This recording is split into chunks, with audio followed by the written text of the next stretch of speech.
Good afternoon, this is Quintus Curtius, and I just wanted to make this a short podcast here for the holidays. No need to dwell on long podcasts and have extended discussions. I think at this time of year, I think this is probably the better time of year to reflect on ourselves and on our relationships with other people, and to see if we're really living up to the standards that we set for ourselves and that we want to aspire to. And I wanted to make this podcast here because I've been thinking about a few things recently that kind of made me realize or made me appreciate the fact that no matter how bad you think you have it, there's always somebody out there who's struggling just as much as you are, if not more. So we should try to reach out to people during this holiday season. And that's going to be my message to people here in this podcast. Try to reach out to other people. Try to get outside of your own head, because we spend so much time in our lives wrapped up in our own little worlds, caught up in our own heads, inflated with our own sense of self-importance, consumed with our own concerns, obsessing over our own minutiae, that we really forget just how hard life can be for a lot of people. And it's really true. I was reminded of that recently in my job, and I have to service a lot of clients during the week. I have to help people do various different legal issues that they have going on. And I've been doing this for 18 years, so this is not new news for me. But sometimes certain little things connect and impress that lesson on you with increased force and amplitude. And sometimes it really helps to remember this lesson, that we should try to reach out to other people and offer our efforts, our condolences, our sympathies, our warmth as a human being. Now, I know there are people out there, and there may be some of you who are rolling your eyes and saying, well, I'm not responsible for other people. I'm not responsible for what other people do with their lives. Hey, screw them. I've got my own problems. And I'm not advising you, I'm not advocating for anyone to be someone else's mother. That's not what I'm saying.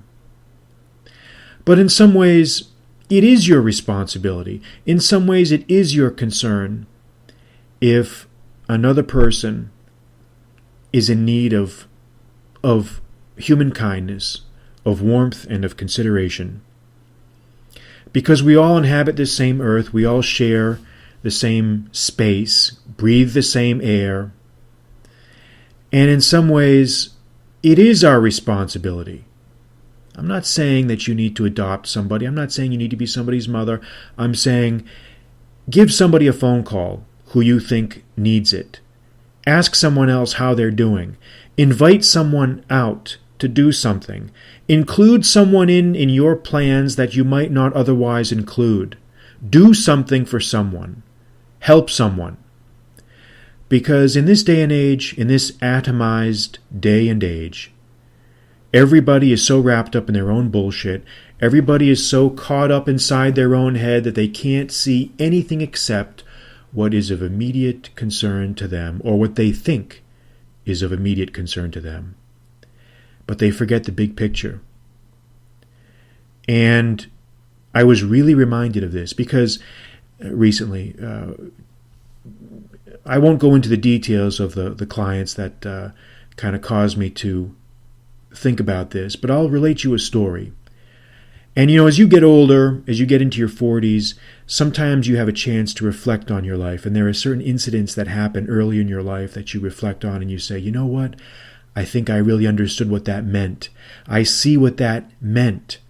I understand the significance of that occurrence. And I had one of those experiences recently, and I'll share that with you. And here it is. I was in college. This is back when I was in college, and I was in college from 1986 to 1990. And I remember once I was visiting I had a friend. This was my freshman year. I had a friend who was in the ROTC program with me. This guy was attending Harvard University, and I was not attending Harvard. I was at a technical school right down the road from Harvard on Mass Ave that you may have heard of. But we were in the same ROTC unit together. And this guy was a smart guy, man. He was an Irish kid from Dorchester or Revere. I can't remember exactly which. Very smart guy, very, very nice guy. But he was not what I would call from a privileged background. Okay, we kind of bonded because neither one of us were from blue blood ancestry, and we were in kind of very intense environments. And it can be intimidating when you're a kid going to college, your first year, and especially for this guy. This guy was a very, very bright kid, but he'd come from kind of a very working class Irish background. And I also came from the same type of working class background. And we were both in kind of high-powered school environments. And I could tell this guy was a little bit overwhelmed. You know, he was struggling. He was overwhelmed. And I can imagine anybody surrounded by the type of a lot of the people that go to these high-powered Ivy League schools. They can be very intimidating with their backgrounds and their credentials and their families and whatnot, in a way that you really have to experience to really understand. But in any case, I remember this guy, it was right around the holidays, and he invited me over to his dorm. You know, we hung out a little bit, and then he had to do some work or something or go over to one of the libraries. And you know, Harvard has these huge cavernous libraries. And I remember we were walking around this library, and it wasn't empty, but it was just very, very sparsely attended. And I just remember going through stack after stack, you know, these different floors of this library, and we were walking around, and we were, you know, just kind of goofing off and talking. And, you know, he turned to me and he said, you know what? He said, you know what, man? He said, you know, this library is so big, you know, if I were just to take one of these books and if I were to take it off one shelf and put it on another shelf, if I were just to remove it and take it out of place and put it in a new place, nobody would ever find it. It would be lost probably for years. That's how big this place is. And, you know, I didn't think anything of it at the time. I didn't think anything of this comment at the time. But looking back now, combining that with some of the things he said in different contexts and places, I could tell what he was. It was in some ways, I don't want to say a cry for help, but he was trying to, in a way, I feel like that statement about the books being out of place and being in a different shelf was an analogy for how he felt at that time, how he felt out of place in this intimidating university environment, being a simple kid, a bright kid from a working class background in Dorchester, Mass. And, you know, he was looking for a friend. He was looking for someone to relate to. He was looking for someone to understand him. He was looking for somebody to show him some human kindness and consideration. And, you know, I was young in those days, obviously. You know, I was just a kid. You know, this is 1986. You know, you're a freshman in college. What the hell does a freshman in college know about anything? And looking back, you know, we kind of drifted out of contact in the years that followed. And looking back, I kind of wish in some ways that I had made more of an effort to reach out to this guy. I wish I had made more of an effort to befriend this guy. I wish I had done that. Because looking back, I think this comment, this statement about the books, this was in some ways his way of letting me know that, you know what, George, I feel a little lost, man. I feel like I'm in a little bit of trouble.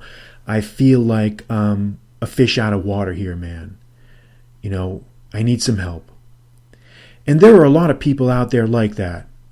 there are a lot of people out there, and if you really can pick up on these verbal cues, and I wish I had done that back then, and I've gotten a lot better about it since then, but in some ways I wish I had been more sensitive to that. But that's how it is when you're young. It takes time for things to process like that. So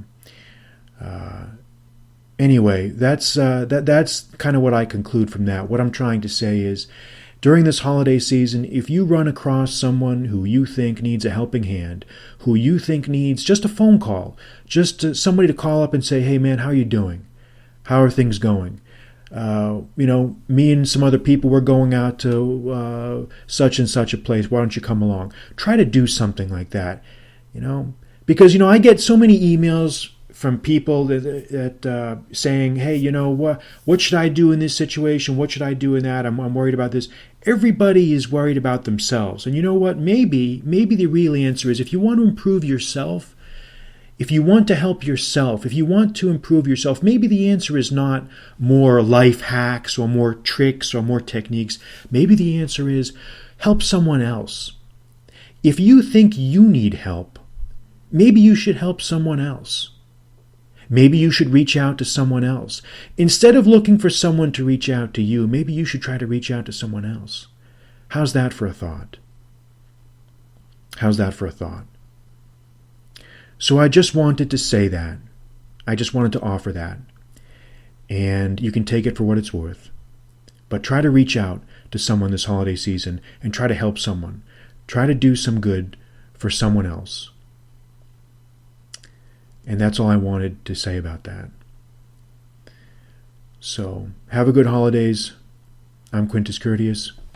Good night.